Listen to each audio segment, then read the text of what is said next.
स्वागत है साथियों आप सभी का आईकोज एजुकेशन चैनल में। दरअसल हम प्रश्नावली 2.1 पढ़ रहे थे। कक्षा 10th की हम बातें कर रहे हैं। 10th की मैथ चल रही है हमारे, और उसमें प्रश्नावली 2.1 हमारे कुछ हद तक हुई थी। 2 वीडियो आपके पहले अपलोड हो चुके हैं, उनमें अपना बेसिक ज्ञान प्राप्त किया था इस एक्सरसाइज से संबंधित।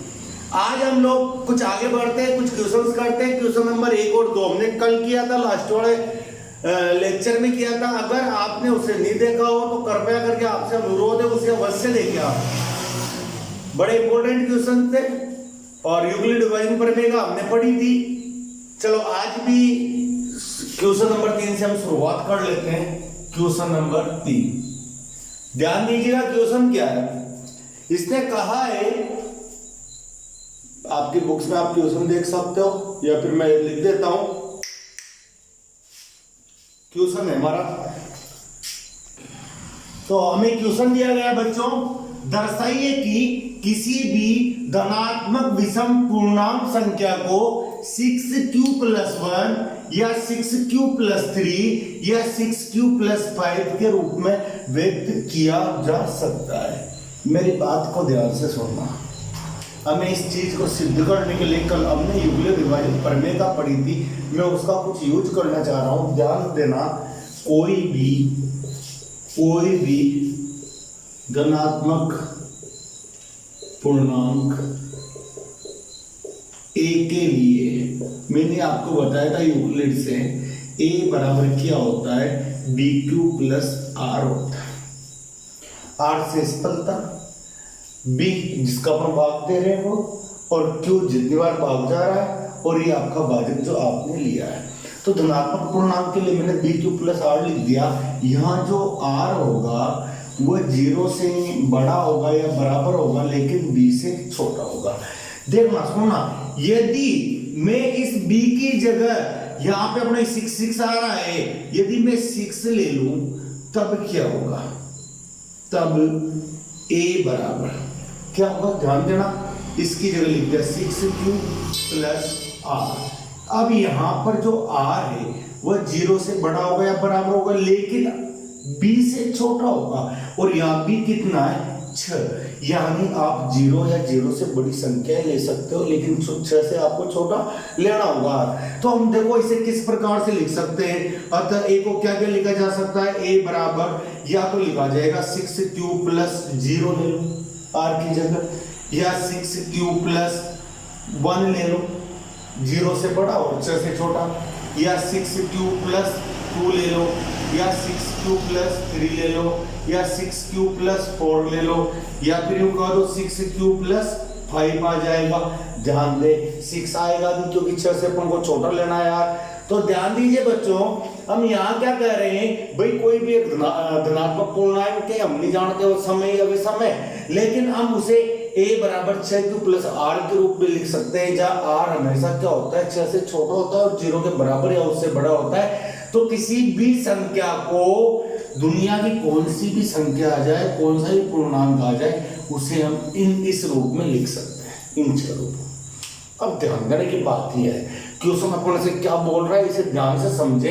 क्वेश्चन कहना चाह रहा है किसी भी धनात्मक विषम पूर्णांक संख्या को, धनात्मक विषम, ध्यान दे विषम पूर्णांक संख्या है, उसे इन रूपों में लिखा जा सकता है। अब ध्यान देना, मैंने तुम्हें पढ़ाया था, सम विषम पढ़ा रहा था तब, कि किसी भी सम संख्या से कोई भी संख्या गुणा कर दो वो सम होता है, और सम में अगर आप सम जोड़ोगे तो सम ही आएगा। ध्यान दे, यहां पे लिख देता हूं आज में, कभी भी किसी भी सम संख्या से अगर आप किसी भी विषम या सम संख्या को गुणा करोगे तो ये हमेशा सम संख्या आती है।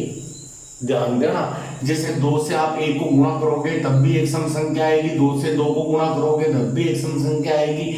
सम से करें या विषम से करें, लेकिन अगर आपने सम से गुणा किया है विषम संख्या को तब भी सम आया, और सम से सम को गुणा किया तब भी आपके क्या गया, सम। ध्यान दें, अब मेरी बात सुनो, यदि अगर आपने सम संख्या में कोई विषम संख्या जोड़ दी, सम संख्या में कोई विषम संख्या जोड़ दी तो आपके हमेशा क्या आएगी, विषम संख्या ही आएगी।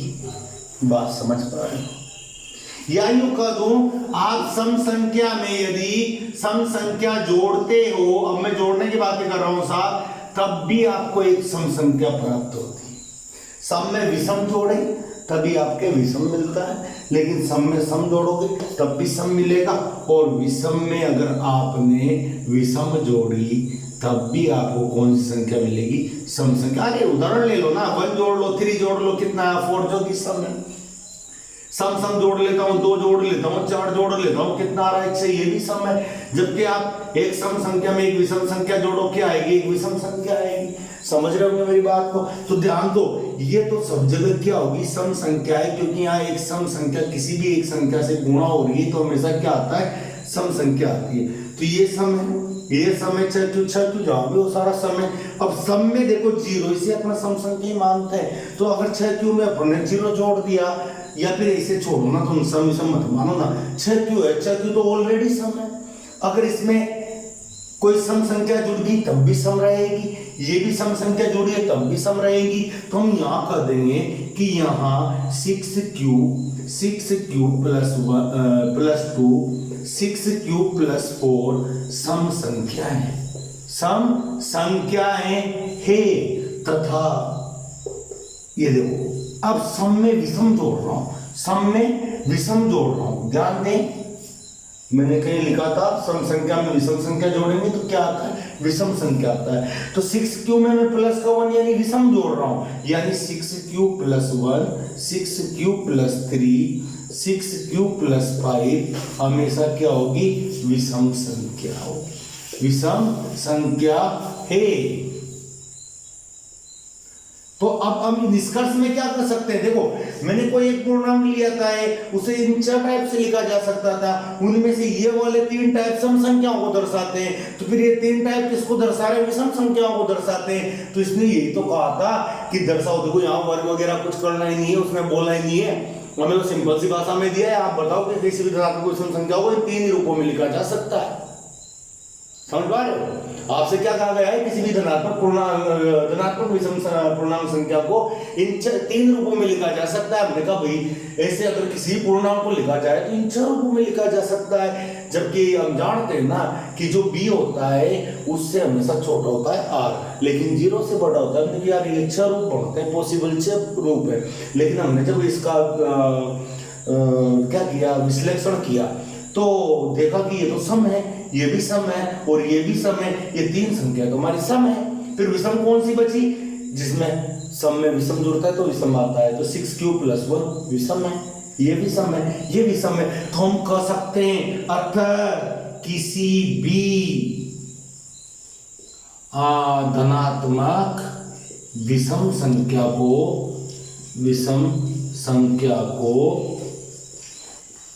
6 cube plus 1 6 cube plus 3 6 cube plus 5 के रूप में लिखा जा सकता है। किन 3 रूपों में लिखा जा सकता है, केवल इन 3 रूपों में लिखा जा सकता है। और बस इतनी सी बात बोलने, बड़ा सिंपल सा क्वेश्चन है साहब, आपको एक बार 6 रूप लिख देने हैं। जब आप b बराबर 6 लोगे तो r क्या आएगा, आपके 0 से बड़ा आएगा, 6 से छोटा आएगा, यानी 0 से बड़े कौन होते हैं, 0 के बराबर या बड़ा, तो 0 1 2 3 4 5, लेकिन 6 नहीं आएगा क्योंकि 6 से छोटा लेना है। तो आपने इस r की जगह इन सबके मान रख दिए, 3 चीजों को आपने सम कर दिया, बाकी 3 बची हुई सम होगी, यही तो हमें सिद्ध करना था। और इस प्रकार हमारे विषय वाले क्वेश्चन कंप्लीट हो गए। अब जो इम्पोर्टेंट क्वेश्चन आते हैं, बड़े इम्पोर्टेंट है।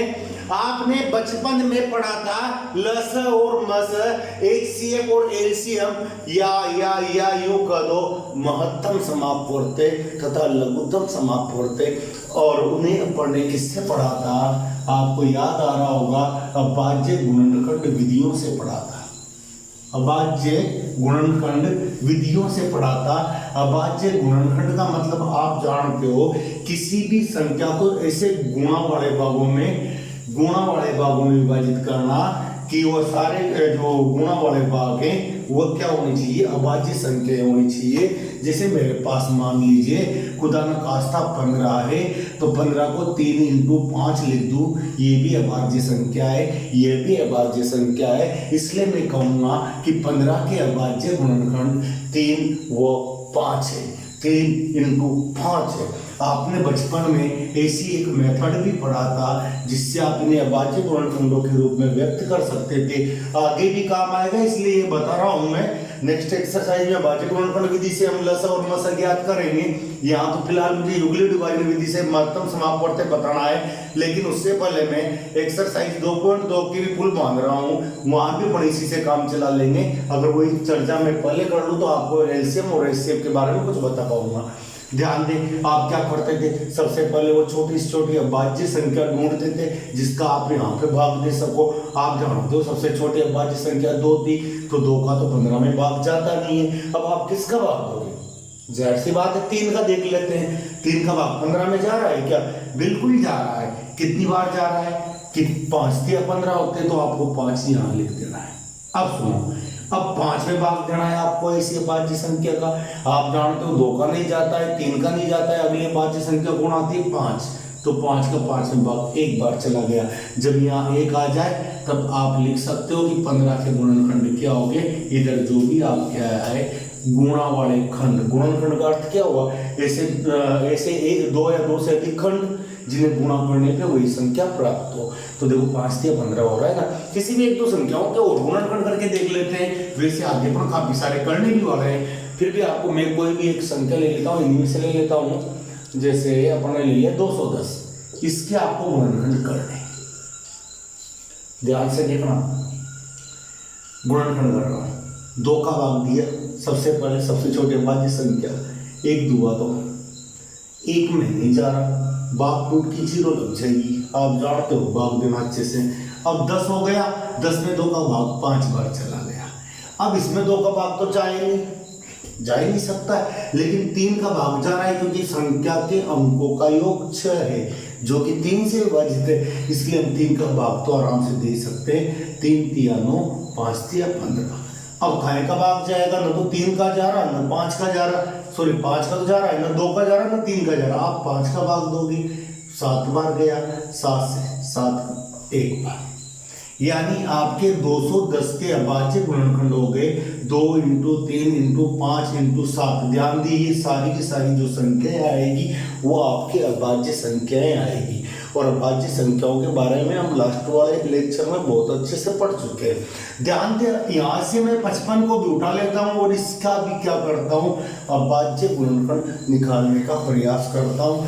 तो 5 5 10 होता है ना, तो इसमें 2 का भाग जाएगा, 3 का जाए, तो सबसे पहली वो संख्या जिसका इसमें भाग जाएगा 5 होगी। 5 का भाग एक बार, 1 पंजे 5, 1 पंजे 5। 11 अपने आप में एक अभाज्य संख्या है, तो कल्पना ही मत करो कि इसमें किसी का भाग जाएगा। यहाँ पे आपको 11 का देना होगा एक बार, यानी आपके 55 बराबर कितना आ गया, 5 इंटू 11। ध्यान दीजिए एचसीएफ कैसे निकलता था, यही चर्चा कर रहा हूँ, हालांकि आगे बहुत ज्यादा चर्चा करूंगा। फिलहाल मैं एचसीएफ आपको पुराने तरीके से जो निकालते थे उसे निकालना बता रहा हूँ। तो एचसीएफ आपका क्या हो जाएगा, जो इन दोनों में कॉमन आता है वही आपका एचसीएफ या महत्तम समापवर्ती कहलाता है। कौन कॉमन आ रहा है, 5 यहाँ भी है, यहाँ भी है, इसके अलावा कोई चीज दोनों में कॉमन ना है। ज्यादा करो तो लिख दो इधर 1 इंटू 1, तो 1 कॉमन आ जाएगा, उसे लेके करना भी क्या है, तो आपके एचसीएफ आ जाएगा कितना, 5। यानी स्पष्ट वाले क्वेश्चन का आंसर माना तो 5 है, वो किसी भी तरीके से लाया जाएगा। फिलहाल तो अपने बचपन वाले तरीके से लाया। लसा की बात क्या होती थी वो भी थोड़ा सा यहाँ सिखा देता हूँ, फिर डिटेल में मैं नेक्स्ट एक्सरसाइज में बहुत डिटेल में इसे पढ़ाने वाला हूँ। फिलहाल आप इसे एक छोटा सा ट्रेलर देख ले इसी का, कैल्शियम कैसे निकालते थे। भाई जो कॉमन आ रहा है उसे तो हम लिख देते थे, जितने भी कॉमन आ रहे हैं उसे लिख दो। यहाँ एक ही चीज कॉमन आ रही है दोनों में, ये वाली, उसे लिख दिया। अब यहाँ पे जो बच रहा है वो सारा का सारा आप यहाँ पे लिख दो, यही बचा रहे 2 3 7, जो कॉमन आ गया उसे एक बार लिखना है और वो लिख चुके हैं तो इसे दोबारा में लिखे। नीचे क्या बचा है, 11 बचा है, बस इन सबको गुणा कर दो, आपका आंसर आ जाएगा। ये आपका एलसीएम होता था। पर ध्यान दो, अभी फिलहाल अपने से क्या पूछा है, इनकी चर्चा नेक्स्ट वाले एक्सरसाइज में हम कर लेंगे। फिलहाल हमसे पूछा है कि यूक्लिड विभाजन विधि द्वारा महत्तम समापवर्ती ज्ञात कीजिए, एचसीएफ ज्ञात कीजिए। ये तो हमारा पुराना तरीका था जिससे हम एचसीएफ ज्ञात करते थे, दोनों के भाज्य गुणनखंड करते थे, जो कॉमन आ रहा है उसे हम एचसीएफ करते थे। ध्यान से देखना, अब हम बात करने वाले हैं कि किस प्रकार यूक्लिड विभाजन विधि द्वारा, देखो आप सबको ये बहुत अच्छे समझ में आने वाला है। एक बार भले ये वाले क्वेश्चन इस तरीके से समझ में ना आए, पर इससे आपको 100% आ जाएगा और इजी में आपको बोर्ड में क्वेश्चन मिल जाएगा। ध्यान दीजिएगा, मैंने ये आपके 4th वाले का फर्स्ट क्वेश्चन मान लो यहाँ लिख लेता हूँ, चलो यहाँ लिखता हूँ। और देखो आपको दिया है 210 और 55। यूक्लिड विभाजन परिमेय का ये तो कहती थी कि आपके पास दो संख्याएं हैं जिसमें a बड़ी है, मान लो 20 है, तो इस a को कैसे लिखा जा सकता है, BQ प्लस R, a बराबर BQ प्लस R। ध्यान दें, जो बड़ी है उसमें भाग दिया जाता है छोटी वाली संख्या का। मैं बाद में बात करूंगा लॉजिक की, सारी चीजें आप केवल सीखे, डायरेक्ट सीखते क्या करना होगा। मैं आपको यहां भी वही करना है, जो बड़ी संख्या है 210, इसमें छोटी संख्या का आप भाग दोगे। छोटी संख्या क्या करना है, आपको भाग देना है। 55 का भाग 210 में 3 बार जाएगा, क्योंकि आप जानते हो 50 को भी 3 से गुणा करें तो 150 हो जाता है, और 5 को 3 से करेंगे 165 हो जाएगा, 4 बार में अधिक हो जाएगा। तो 3 बार में भाग कितनी बार दिया, 3 बार, और इसमें यहाँ पे कितना आ गया 165। अगर यहाँ पे आप देखोगे तो 5 बचेगा, यहां पर आप देखोगे तो 9 में से 6 चले गए तो 3 बचा। अब आपको करना क्या है, ध्यान दो, यहीं से वापस आप भाग का निशान बना लो। अब जो आपके शेषफल आया है उसका भाग देना है।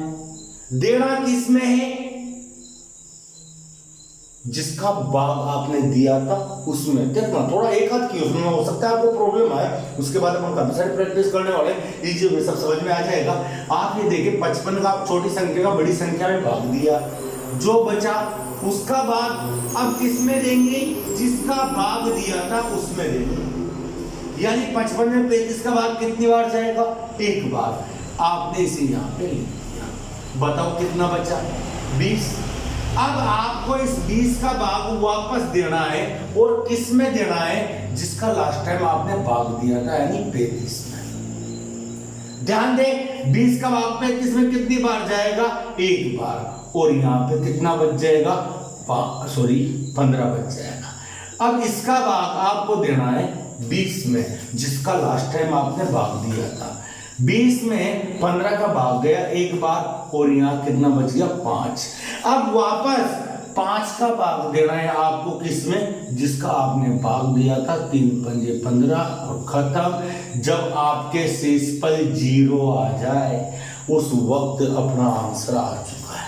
ध्यान दें, अपन को ये बात कहां तक देते रहना है, जहां तक आपके शेषफल 0 प्राप्त न हो जाए। और जैसे ही शेषफल 0 प्राप्त होगा तो लास्ट में आपने जिसका भी भाग दिया है वही आपका एचसीएफ कहलाएगा। बात समझना, दोबारा समझा देता हूं, क्लियर बात लिखना कैसे वो सब बता दूंगा मैं। फिलहाल आप इसे समझने का प्रयास करें, हम करना क्या चाहेंगे, हम दोनों में से बड़ी संख्या में छोटी का भाग देंगे। यहाँ 210 बढ़ा है, उसमें मैंने 55 का भाग दिया। आप जानते हो 55 का भाग अगर 210 में दूंगा तो 3 बार जाएगा, और 3 बार में कितना आ गया, 165 आ गया। अब जो भी बचे उसका भाग देना है पिछली बार जिसका भाग दिया था उसमें। किसका दिया था भाग, 55 का, तो 55 में 35 का भाग दिया, 1 बार चला गया, कितना आ गया, 20। अब 20 का भाग देना है, लास्ट टाइम 35 का भाग दिया था उसमें, कितनी बार गया, 1 बार। आपने इसे यहाँ लिख दिया, घटाया कितना आया, 15। अब 15 का भाग किसमें दूंगा, लास्ट टाइम 20 का भाग दिया था, इसमें दिया, 1 बार गया, 5 बचा, इसका भाग किसमें दूंगा, 15 में। शेषफल क्या आ गया, 0 आ गया, और ये हमारा क्या होगा, आंसर होगा, जिसका लास्ट टाइम हमने भाग दिया है वो, यानी हमारा एचसीएफ कितना होगा, 5। वैसे भी थोड़ी देर पहले अपन ने भाज्य गुणनखंड विधि से सिद्ध किया था, इसका एचसीएफ कितना आना है, 5 आना है। ध्यान दो, लिखना कैसे, यूक्लिड विभाजन विधि कह दो या प्रमेय का से कह दो,